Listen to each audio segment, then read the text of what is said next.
ఒక సైడ్ తీసుకొని ఇంకొకరితో కొట్లాడే నేచర్ ఆమెకి లేదు.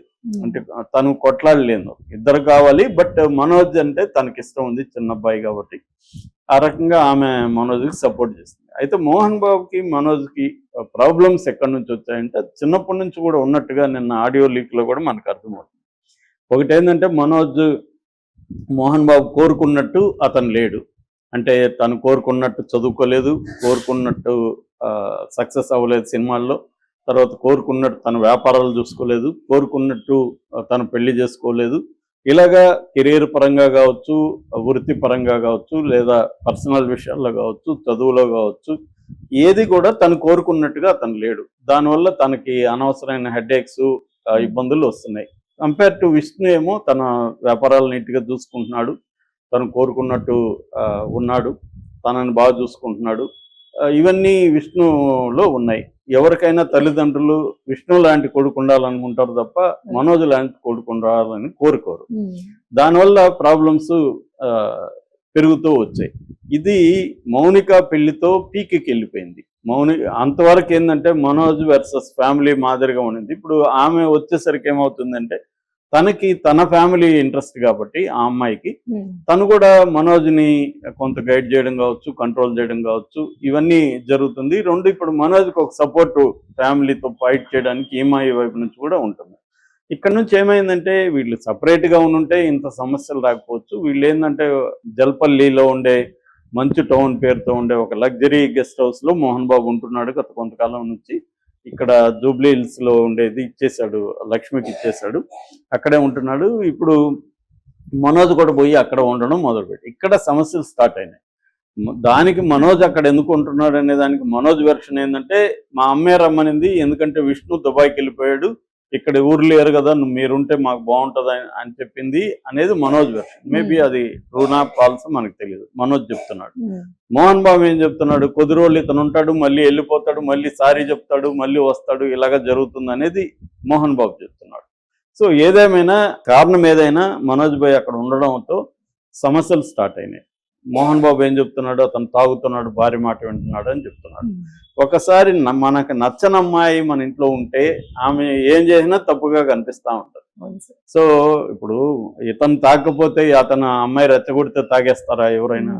సో కానీ ఆ అమ్మాయి మీద కూడా మోహన్ బాబు నింద వేస్తున్నట్టు కనబడుతుంది. రెండోది కూడా అమ్మాయి కూడా తన భర్తని వీళ్ళు అవమానంగా చూస్తున్నప్పుడు తను కూడా హర్ట్ అవ్వచ్చు, తన అంటే ఇష్టం లేకుండా అక్కడ ఉండడం కావచ్చు, ఇవన్నీ కూడా ఆమె కూడా సబ్కేషన్ ఉంటుంది. ఇలాగే ఇద్దరికి నచ్చని వాళ్ళు ఇద్దరు ఒక ఇంట్లో ఉంటే ఖచ్చితంగా గొడవలు వస్తూనే ఉంటాయి. మనకు నచ్చినప్పుడు నచ్చిన వ్యక్తి పెద్ద తప్పు చేసినా కూడా చిన్నదిగా అనిపిస్తుంది, నచ్చని వాళ్ళు చిన్న తప్పు చేసినా పెద్దదిగా కనిపిస్తుంది. ఇది హ్యూమన్ నేచర్లో ఉండే ప్రాబ్లం. సో దీంతో వీళ్ళిద్దరి మధ్య పెరిగిపోతూ వచ్చింది. అది మొన్నటికి అతను ఎవరు ప్రసాద్ ఎవరు ఒక స్టాఫ్ని మనోజ్ కొట్టాడని పని మనిషి ఛానల్తో చెప్పింది. సో ఆ కొట్టడంతో నువ్వెందుకు కొడుతున్నావు, నా స్టాఫ్ నువ్వెందుకు కొడుతున్నావు, నువ్వు తాగేసి వచ్చి ఇలా కొడితే, అది కూడా ఆయన ఆడియోలో కూడా చెప్పాడు, ప్రాణం పోయే స్థాయిలో కొట్టాడని. సో ఆ స్థాయిలో కొట్టినప్పుడు ఖచ్చితంగా మోహన్ బాబు అడుగుతాడు. పైగా మోహన్ బాబు ఏంది, నువ్వు నా ఇంట్లో ఉంటున్నావు, ఏం పని చేయట్లేదు, నువ్వు సంపాదించట్లేదు, నువ్వు కెరీర్ చూసుకోవట్లేదు, నువ్వు వ్యాపారాలు చూసుకోవట్లేదు, పైగా నువ్వు ఈ న్యూసెన్స్ క్రియేట్ చేస్తున్నావు అన్న ఇది మోహన్ బాబులో ఉంటుంది, Mohan Babu point of view.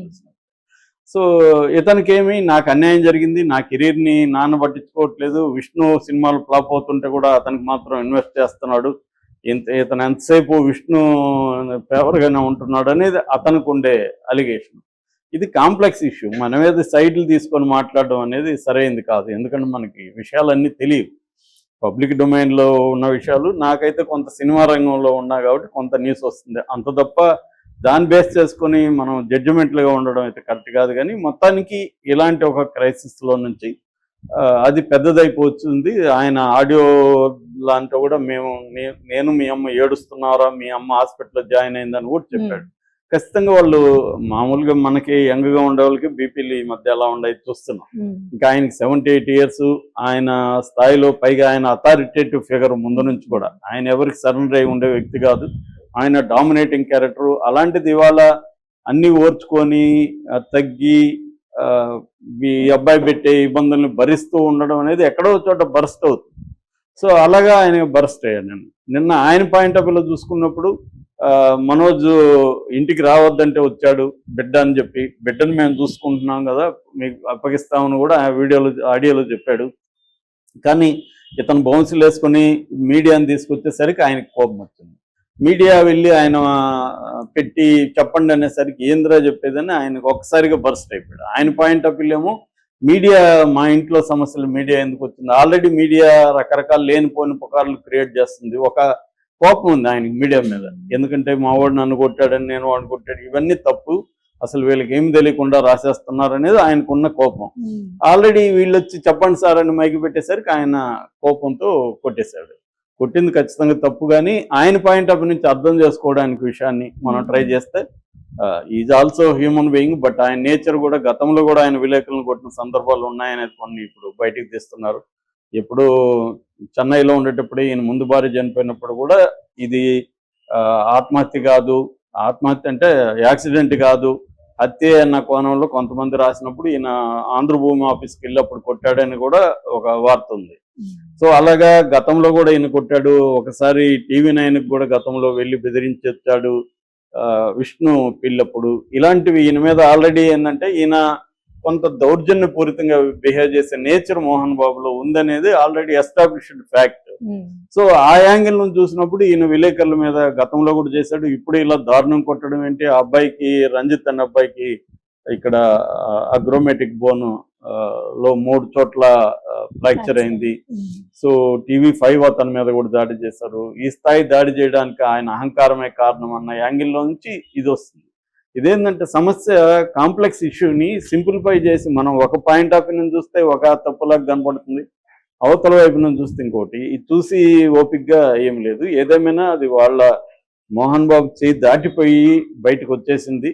దాన్ని ఇప్పుడు ఎవరు కూడా ఆపలేరు. వాళ్ళే దాన్ని మళ్ళీ సాల్వ్ చేసుకొని ఏదో మేనేజ్ చేసుకోవాలి. ఇప్పుడు జగన్ లాంటోడే మేనేజ్ చేసుకోలేక ఏమైందో చూసాం. జగన్ పొలిటికల్ కెరీరే రూయిన్ అయిపోయే స్థాయిలో వాళ్ళ అన్న చెల్లెల ఇష్యూ బయటకు వెళ్ళిపోయింది. ఇది కూడా అంతే, వీళ్ళు చేసుకోకపోతే, మేనేజ్ చేసుకొని చర్చల లెవెల్లో పరిష్కరించుకోకపోతే ఇంకా పెద్దదైపోతుంది. ఏదేమైనా